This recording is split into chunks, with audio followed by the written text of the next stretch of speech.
It was supposed to be just a school project. Noah Brandt, a quiet third-year criminology student, had no idea his final paper would lead him into something far beyond Earth, far beyond logic, and far beyond the laws he thought he understood. Night it began. The city was quiet. Rain tapped gently on his dorm window. Noah had been up late reading about unsolved disappearances near the edge of town, cases ignored by the public, but strangely grouped together in a specific area. According to public records, there were more than 20 victims in just the last 4 months. No patterns. No clues. No bodies. Just gone. His professor told him to pick a real-world case and break it down with criminal theory. Noah thought these vanishings would be perfect. He wasn't ready for what he would find. He grabbed his jacket, a flashlight, and his small recording drone. He headed out alone, toward the abandoned Greenvale Industrial Zone, where most of the disappearances were reported. At that hour, the streets were empty. No sirens, no footsteps. Just a growing feeling in his chest, like something was watching him. Noah reached the outer fence. Half-rusted signs warned, "No trespassing." He ducked through a hole in the chain link, and the flashlight's beam flicked across broken machines and shattered glass. His drone hovered above, scanning. Recording initiated. The soft voice, CHIRPED. Then, movement. He froze. Behind a row of crates, something shifted. Not a rat. Not a shadow. It moved too smooth. Too fast. He raised his flashlight, and she leapt. A figure tackled him to the ground, pinning him fast. But it wasn't a man. It was her. She looked human, almost, but not quite. Her skin shimmered like moonlight on water. Her eyes were large, silver blue, glowing faintly. She had gill-like marks down her neck, and her fingers ended in soft pads rather than nails. Her breathing was sharp, panicked. And her clothes, what little she wore, were torn and covered in dust. She looked just as surprised as he did. They stared at each other, frozen in silence. Then she spoke, trembling. "You're not one of them?" Her voice echoed in his head, not through sound, but something else. Like thought, Noah's lips parted. One of who? Her gaze searched his face. She slowly let him go and stepped back, limping slightly. "You're not armed. You're not like them." "Like who?" he asked again, heart pounding. She turned, half snarling. "The ones who came in black suits, who took my sisters." Noah sat up slowly, not taking his eyes off her. "What's your name?" She hesitated. "Varela. I'm not supposed to be seen. No one's supposed to be here," Noah said quietly. "That's why I came." She narrowed her eyes. "You're one of those who hunt? You chase us for experiments?" "No," he said quickly. "I'm a student. Unjust. Doing research, schoolwork." Varela blinked. "School?" "I study crime, disappearances. I thought this place might help." She looked away, her body shaking slightly. This place helped no one. The drone above beeped. Unusual life form detected. Unknown species. Noah shut it off fast. But Varela already stepped back, alarmed. "You brought a scanner? They'll trace it." "It's not connected to anything," Noah promised. "Just storage, no signal." She didn't believe him until the drone dimmed, lifeless. Then silence again. "I need to get out," she said after a moment. "They're still looking for me. They took my sister Arca." She screamed so loud they cut her voice. Noah's stomach twisted. "Who did this?" She didn't answer. Instead, she limped toward a hidden tunnel in the wall. "You want answers for your homework, human? Then follow me. You'll see what kind of crime this really is." Noah hesitated, but curiosity pulled harder than fear. He followed. Inside the tunnel, everything changed. The walls were smoother, metal-lined.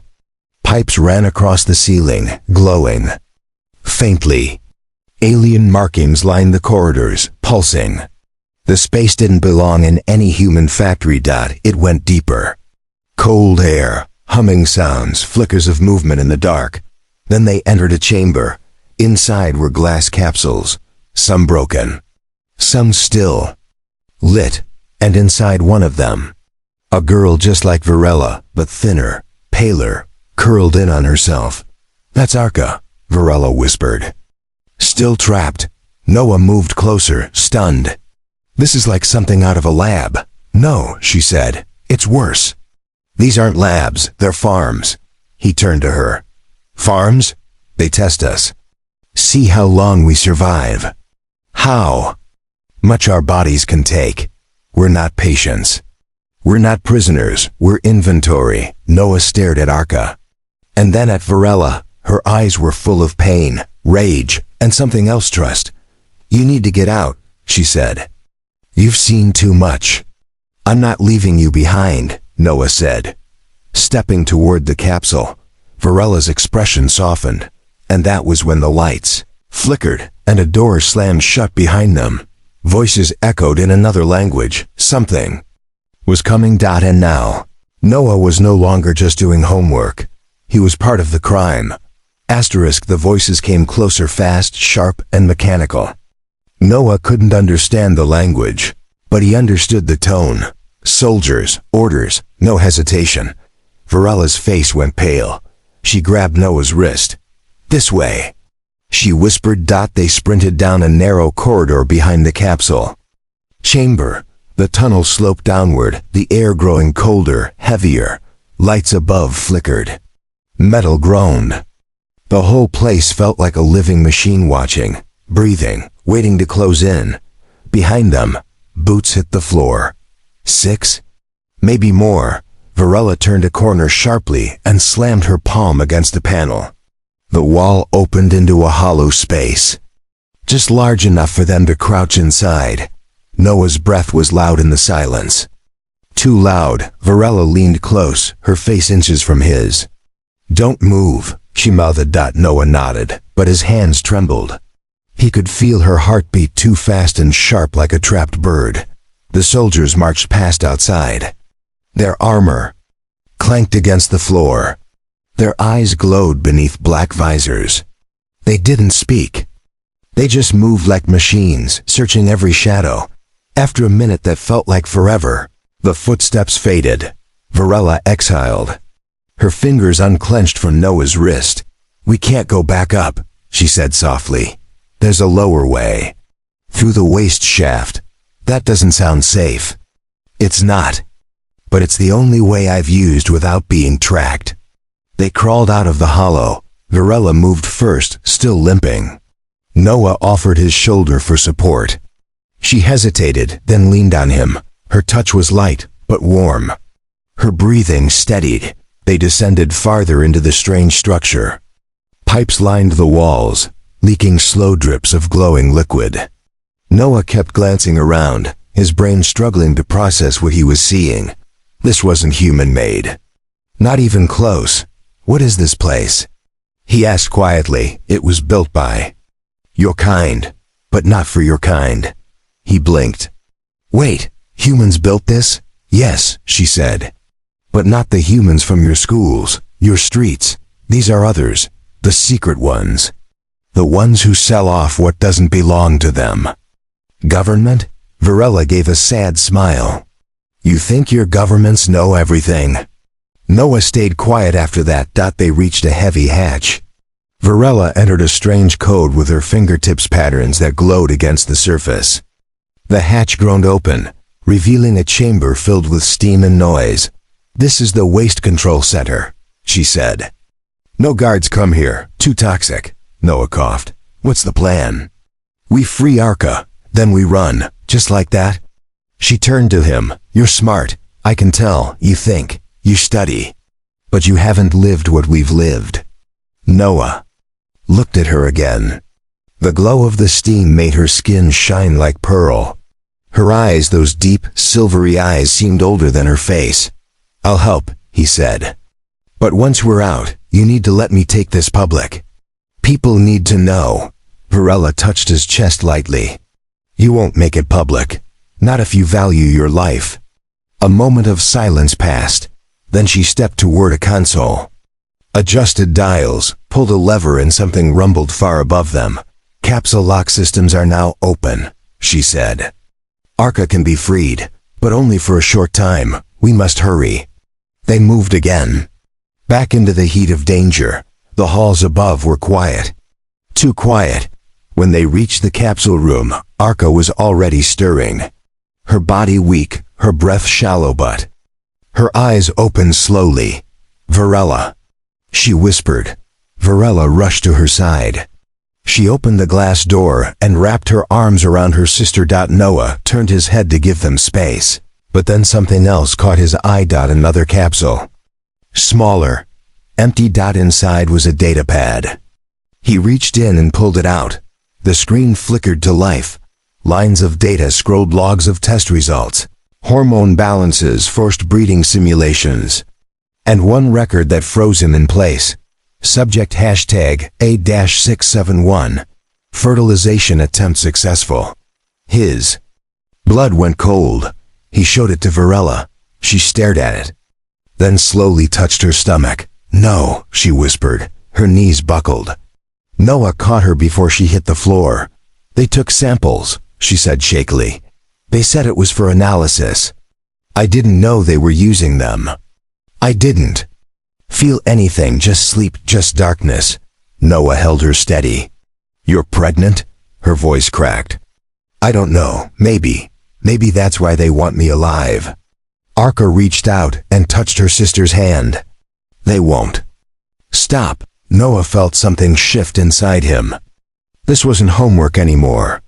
This was survival. He looked at the data pad again. The timer showed something else now. Biosample extraction in progress. Time remaining. 0 hours 14 minutes and 7 seconds. "They know we're here," he whispered. Virella looked up. Her face pale. "Then we run, now." And this time, they didn't stop for shadows.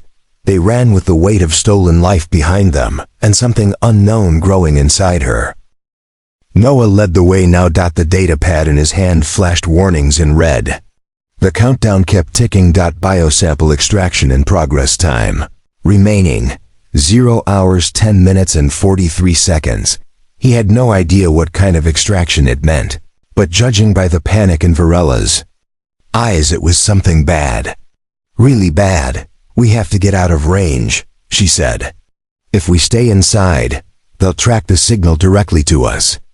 Noah glanced at Arca. She could barely walk. Her body trembled, every step looking like it cost her everything. "We can't run fast enough. She's too weak." Varela clenched her teeth. "There's a tunnel, a chute that leads outside. But it's not safe. And it's vertical." "Where?" he asked. "Maintenance shaft D9, this way." The three of them moved quickly, Noah supporting Arca while Varela stayed ahead, scanning for movement. Her hearing was sharper than his, and she raised her hand to halt them twice, once for a patrol passing down a hallway, and once for a camera that spun toward them before she crushed it with a quick pulse of energy from her fingertips. That was the first time Noah had seen her use her powers. It startled him. She noticed his reaction. "They trained us, then locked us up. They made U.S. weapons they couldn't control." "You don't seem like a weapon," he said. She didn't respond. They reached the D9 maintenance shaft. A metal tunnel extended downward into darkness, with rungs barely wide enough for human feet. Noah looked down, gulping. "That's a long drop. I'll go first," Varela said. "Then Arca, you come last. If she slips, catch her." She climbed over the edge and began descending with smooth movements, even with her limp. Arca followed shakily. Noah helped guide her hands onto the first few rungs, then started climbing down behind her. It felt like forever. Noah kept glancing up at Arca, terrified she'd pass out mid-descent. Sweat rolled down his back. The tunnel stank of oil and rot. His muscles ached. The countdown reached the final 2 minutes. Then a roar echoed above them, metal slamming, boots running. "They found the capsule room," Varela shouted from below. "They'll track the pad." Noah realized the datapad was glowing brighter now. He shoved it into a wall pipe, smashing it with his fist until sparks flew. The light died. The signal hopefully died with it. When they finally reached the bottom, they emerged into open night. Fresh air. Noah hadn't realized how tight his chest had felt until that moment. He sucked in a deep breath. Above them, a storm gathered. Lightning flashed in purple clouds. The area around the base looked like a junkyard, with broken machines and forgotten vehicles scattered around. Varela pointed toward the hills in the distance. If we get past that ridge, their scanners can't reach us. Noah helped Arka walk again. Her feet dragged, but she stayed upright. Varela walked beside them, scanning the sky. Then a sudden pulse of energy shot into the ground beside them, throwing dirt into the air. "They're here!" She yelled. A sleek aircraft hovered above the junkyard, its lights flashing, its weapons armed. More pulses hit around them. Varela raised her hands. A shimmering shield formed in front of them, deflecting the next shot. Noah kept moving, dragging Arka behind the largest pile of scrap he could find. "We need to disable that ship," he yelled. Varela ducked beside him. "I don't have enough strength. They drained most of my energy back there." "Then we do it the human way," Noah muttered, pulling a sharp metal pipe from the pile. He looked up at the ship. Its undercarriage was low, scanning the area. Too low. Noah looked at the hill behind them, steep, slippery, but there was a broken tower half buried in the ground. If he could climb it. "I'll distract them," he said. Varela's eyes widened. "No, you'll be killed. I don't care. I'm not letting them take you again." He ran before she could argue. Using the broken tower for cover, he climbed. Each metal bar groaned under his weight, and the rain began to fall harder. Ship turned, sensing movement. It hovered closer. Varela threw up another shield around a RKA. Noah reached the top. Wind whipped around him. He looked down at the ship, almost directly beneath him now. He raised the metal pipe, took a deep breath, and jumped. He landed hard on the ship's shell. Pain exploded in his side, but he crawled forward. He slammed the pipe down on an exposed panel. Sparks flew. Another strike, then another. The ship jerked. An alarm wailed. Below, Varela screamed, "Noah!" He didn't stop. He struck again, and the ship pitched violently. It spiraled out of control and crashed into the junk heap. Noah was thrown off, landing hard in the mud. Everything went black. When he woke, Varela was kneeling beside him, her hand on his chest, her face pale with fear. "You're alive." "Barely," he groaned. "You saved us." Arka was standing again, weak but smiling. Noah coughed, mud clinging to his face. "So, what now?" Varela looked up at the sky. The ship's fire glowed behind her. "Now, we disappear. And if what that data pad said is true." She touched her stomach again slowly. "Then we protect what's growing inside me." The night was thick with smoke and storm winds. Behind them, the wrecked aircraft burned like a warning sign. But there was no time to celebrate survival. Varela was right. Now they had to disappear. They climbed the ridge together, slow and silent. Noah winced with every step. His ribs were bruised, maybe cracked, but he said nothing. Arka was finally walking on her own again, though her balance was shaky. Varela stayed close to both of them, scanning the horizon, alert for the next threat. When they reached the top, a deep canyon opened below. In the center was a hidden cavern mouth, half covered in vines and glowing moss. Varela pointed. "That cave. It was part of an old hideout. One of ours used it years ago. It's off-grid. No sensors, no satellites." "You think it's still safe?" Noah asked. "No," she replied. "But it's better than the open." They made their way down the rocky slope and entered the cavern. It was wide and deep, with the scent of wet stone and old metal. Inside were rusted alien crates. Cracked plasma cells and a shattered console. This was a resistance shelter, Varela said. For the ones who escaped first. Noah sat down on a flat rock, his back aching. You said resistance. Who were you fighting? She hesitated, then sat beside him. You're kind, but not all of you. Just the ones who bought us. Noah looked at her, confused. Bought you? Years ago, we made contact, quietly, peacefully. Some humans made deals to trade knowledge for power, for technology. But not everyone agreed. So we became products instead of guests. She glanced at Arka, who was now sleeping in the corner. We were children when they took us. They studied us, trained us, even bred us. Some escaped, some didn't. I did. Barely, and now you're... He stopped, watching her hand rest on her stomach again. I don't know how far along, she said softly. They use genetic accelerators in some programs. It could be days or hours. Noah sat still, a knot forming in his chest. What will happen? I don't know, she whispered. We don't even know if it's viable, but if it is, it'll be the first of its kind. Half human, half Xerian, created by force. Noah felt sick. That's not right. That's not how life should begin. She looked at him, her expression softening. And yet, it did. They sat in silence. Only the sound of distant thunder echoed outside the cave. Later that night, Varela returned from the cave's inner chambers. She carried a half-functioning scanner. It lit up briefly and showed her vitals and a second faint heartbeat inside. It's real, she said. Noah's breath caught. So, what do we do now? We hide, we protect it, we survive. But for how long? They'll come again, and next time they'll bring more. She looked at him. You don't have to stay. You've already done more than anyone would. You should leave. Go back to your world. Noah stood and walked over to her. And pretend none of this ever happened. Write some boring paper and graduate like everything's fine? He shook his head. I'm not going back. Varela tilted her head, confused. Why? He hesitated, then smiled faintly. Because I think this is where I'm supposed to be. Her lips parted, but no words came.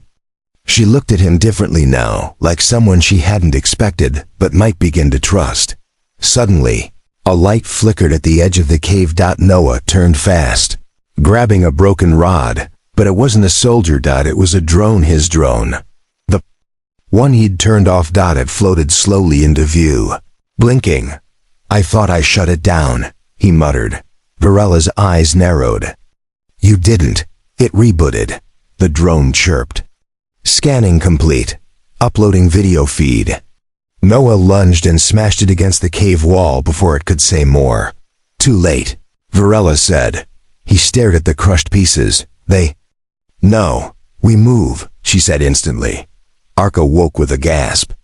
They found us? Soon, Varela answered. We have a few hours. At most. Noah helped pack what little they had, some old tools. The scanner, scraps of food. Then he turned to Varela. Where now? She looked out toward the dark horizon. There's a place deep in the North Valleys. A settlement no one talks about. Old rebels, outcasts, hybrids. If we can get there, we'll be safe. And if we can't, she met his gaze. Then we fight. And this time, Noah didn't hesitate. He nodded. Then let's go. The path to the northern valleys was rough and silent. Noah, Varela, and Arka moved through a forgotten region where even the stars felt distant. They traveled through old mining routes, hidden ravines, and dried riverbeds. There were no lights. No signs of life, only sharp winds and the crunch of stones underfoot. Varela moved with purpose, but her steps had grown slower. She pressed her hand to her side more often. Her skin, normally glowing faintly in the dark, was dimmer now. Are you all right? Noah asked. She nodded, but didn't look at him. The child is growing faster, Noah frowned. That's not normal. Nothing about this is. Arka walked behind them, still weak but alert. Her eyes scanned the cliffs like a bird sensing danger. "We're being watched," she said quietly. Varela stopped. "How many?" Arka closed her eyes for a second. "2, maybe 3. They're not human." Noah looked around, clutching the scavenged pipe he still carried. "Not human." "But like you?" "No," Arka said. "Different, smaller, quicker." Just then, a shadow darted across the ridge. Then another. Noah's instincts kicked in. "Run!" They broke into a sprint, but the path narrowed into a steep pass. Rocks slid beneath their feet as they moved up the slope. Then something jumped. From above, it landed in front of Noah. Short, spindly, and insect-like, its limbs were armored, its eyes glowing with cruel interest. It clicked its mouth open and let out a strange whirring sound. Varela shouted, "Carnix!" The creature lunged. Noah swung the pipe hard. It struck the thing in the side, sending it skidding across the dirt. But 2 more dropped behind them. Varela turned, raised both hands, and fired a blast of raw energy at one, sending it tumbling down the cliff. But the effort made her collapse to her knees. "Noah, go!" She screamed. He grabbed her arm and pulled her up. "We're not leaving you." The remaining Karnak hissed and leapt again. This time, Arka moved forward, weak but precise. She stabbed a long metal shard into the creature's neck, twisting until it dropped lifeless to the ground. Silence returned. Noah panted, wiping blood from his lip. "What the hell were those?" "Trackers," Varela whispered. "Biological scouts. They don't send them unless they're desperate. Which means they're close." They moved again, faster now. By morning, a broken moon glowed through the mist, and a faint light flickered in the distance. Varela pointed. "There, the valley edge. That's it." They reached the ridge and looked down. Below was a hidden village camouflaged by terrain, its buildings half built into the earth.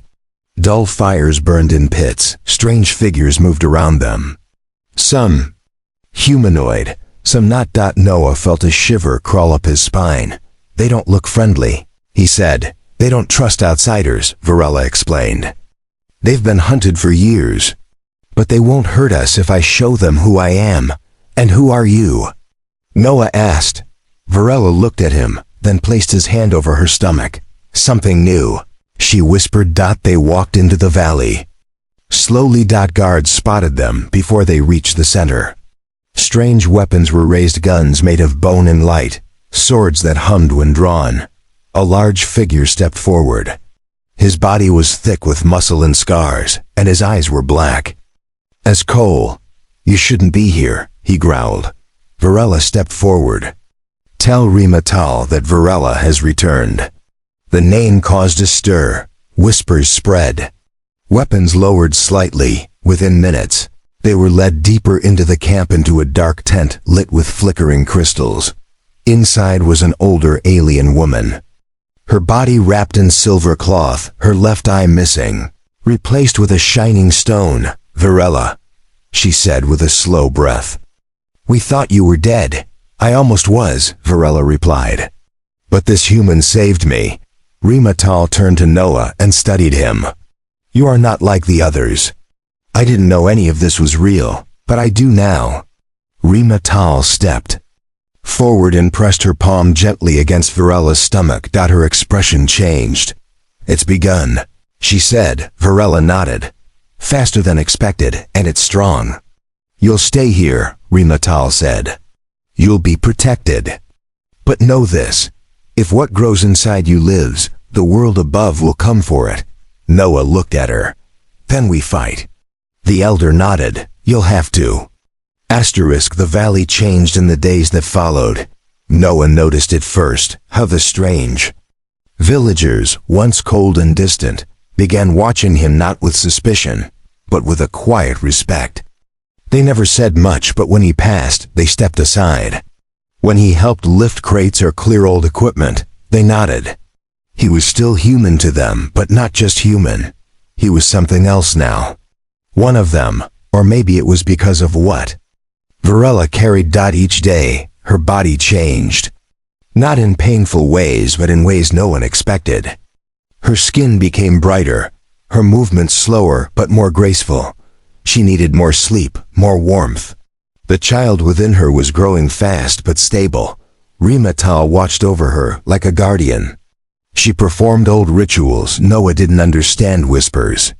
In ancient language, glowing patterns traced over Varela's skin with crystal dust. Some kind of bonding or protection. She's stabilizing, the elder said one morning.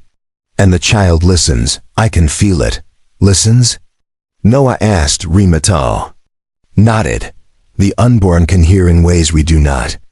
It's aware, intelligent, and strong. Varela looked down at her belly, breathing carefully. It kicks when Noah is near.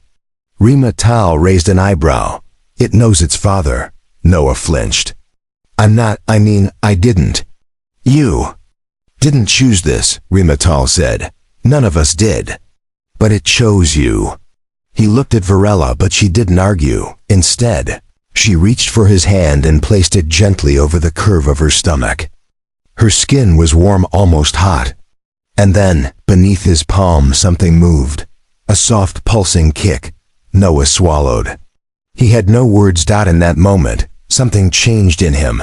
This wasn't an experiment. Or a consequence. It was life. And he would protect it.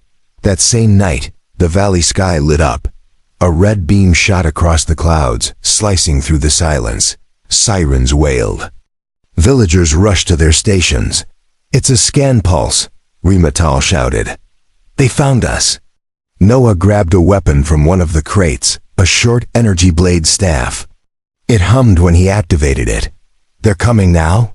Varela stood, even though Rimatal tried to stop her. I fight too. You can't, Noah protested. You're carrying. I am the reason they're coming, she snapped. I won't hide. Rimatal handed her a glowing shield disc. Then protect yourself and your child. Arca appeared beside them, armed with twin short blades. I'm not leaving your side again. Noah stood at the front edge of the valley with the others. In the distance, lights appeared. 5, maybe 6 ships descending fast. Rimatal shouted. Orders. Form the arc, deflectors forward. A shimmering barrier formed across the ridge. Old tech, powered by alien crystals, but still strong. Noah tightened his grip. This wasn't a school assignment anymore. This was war. The ships landed with a heavy rumble. Soldiers poured out, black suits, glowing visors, weapons raised. They didn't speak. They didn't warn. They opened fire. Energy blasts slammed into the shield. The whole valley shook. Noah stayed low and waited. The shield held for now. Then a voice boomed across the field. Return the hybrid. We have no need for bloodshed, Rimatal answered. There will be blood yours if you take another step. The voice didn't respond. Instead, a second volley hit harder. Noah shouted. If they break through, what then? Then we show them why they fear us, Rimatal said. But the shield cracked. Sparks flew. The first gap formed. Soldiers charged. In Noah swung his staff, hitting the first attacker. His hands shook, but he stood firm. Villagers fought with strange weapons and ancient strength. Varela moved beside him, shield flashing, energy bursts deflecting blows. But they were outnumbered. Arca was wounded, her shoulder cut, her blade dropped. Noah pulled her back. We're losing ground. Rimatal shouted. Fall back to the inner circle. Form the spiral. They retreated to the center of the village where the energy stones were buried in a spiral formation. Varela stepped into the center. I'll end this, she said. No, Noah shouted. You'll be killed. They want me. I'll give them something they never expected. She raised her hands. The spiral stones lit up, each one glowing brighter, pulsing in rhythm with her heartbeat. Then the ground trembled. A shockwave burst from the center, blinding white light washing over the village. The soldiers froze. Their weapons dropped. One by one. They collapsed, unconscious. Defeated. The light faded. Varela fell to her knees. Noah caught her. Her skin was dim again, her breathing shallow. "It's okay," she whispered. "The child. It protected us." He held her close, heart racing. "You did this. You saved all of us." "No," she whispered, smiling faintly. "We did." Varela slept for 3 days. Noah barely left her side. The battle had ended, but its weight still hung over the valley. The black-suited soldiers were gone, taken by their own ships when the energy wave collapsed their neural links. They hadn't died, just stopped functioning, like machines suddenly unplugged. Rima Tal said it wasn't just energy that had hit them, it was something deeper. It came from the child, she explained. A force that touched their minds and made them sleep. A defense mechanism? Noah asked. Or a warning? Rima Tal said softly. Noah didn't know what that meant. He just knew Varela had barely moved since that moment. Her skin flickered faintly, her body hot with fever, and the faint pulse of another heartbeat still moved beneath her ribs. On the morning of the 4th day, she opened her eyes. He was there. Immediately. "You're back," he whispered, taking her hand. She smiled weakly. "Still here. You almost died." "I didn't," she replied. "Because you were here." She tried to sit up, groaning softly. Noah helped her, wrapping a blanket over her shoulders. Rima Tal entered moments later, carrying a bowl of glowing broth. "You've done something no Zirian ever has," she said. "You carried life through combat, through transformation, and you lived." "I felt it inside me," Varela whispered. "It wasn't afraid." "It has a name now," Rima Tal said, "if you wish it." Varela and Noah looked at each other. He spoke first. "You choose." Varela smiled gently. "Let's wait until we see its face." Rima Tal nodded with respect and left them alone. The following days were quiet, but not peaceful. Rima Tal met with old leaders across distant lands, warning them that a new force had emerged. The child would change everything. Not just for the Xerians. Not just for the humans. For both. Noah spent his days reinforcing the village with other hybrids, learning about alien tech, gathering food, preparing for the future. At night he returned to Varela and watched her sleep. Then, one night, she woke with a gasp. "It's time," she whispered. Panic spread through the village. Rima Tal prepared the birthing chamber, and the oldest of the healers gathered with tools Noah couldn't name and songs he couldn't understand. He wanted to stay, but they didn't let him in. He waited outside, pacing. Hours passed, then silence, then a crying, not of pain, but of life. Rima Tal emerged. Her face was wet with tears, but her voice was calm. "You may enter." Noah stepped inside the chamber. There, wrapped in soft silver cloth, was a small child. Not blue like Varela, not pale like Noah, but something entirely new. Its skin shimmered in layers. Its eyes were open, already large, curious, glowing with a soft, golden hue. Noah's knees felt weak. He looked at Varela. She was exhausted, but smiling. He walked closer. "She's beautiful," he whispered. "A daughter," Varela said. Voice thin. Noah reached out, and the baby's hand curled around his finger. A jolt passed through him. Not pain, something else. Warm, connected. "She recognizes you," Varela said. She always did. Noah sat beside her, holding their child for the first time. "What should we name her?" he asked. Varela closed her eyes, then said softly, "Myra," he smiled. "Myra it is." Outside, the sky had changed. The stars glowed brighter. The world felt different. Word of the hybrid child spread fast. Whispers reached the hidden rebel networks. Even human scientists in orbit monitoring the planet for anomalies picked up strange spikes of energy they couldn't explain. Back on Earth, in a quiet university building, Noah's professor received an unsigned package. Inside was Noah's Criminology report. It had only one sentence written in the center of the first page. I followed the case until it became my life. Attached was a video chip. The footage it held would never make it to public news feeds, but it shook the professor to his core. He never spoke of it, but he never marked Noah absent again either. Back in the valley, Rima Tal gathered the village. She spoke not as an elder but as a witness. Today we begin again, she said. Not in war, not in fear, but in protection of what unites us.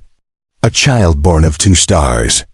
Varela stood beside Noah, holding Mira in her arms. For the first time, she wasn't just a survivor. She was a mother.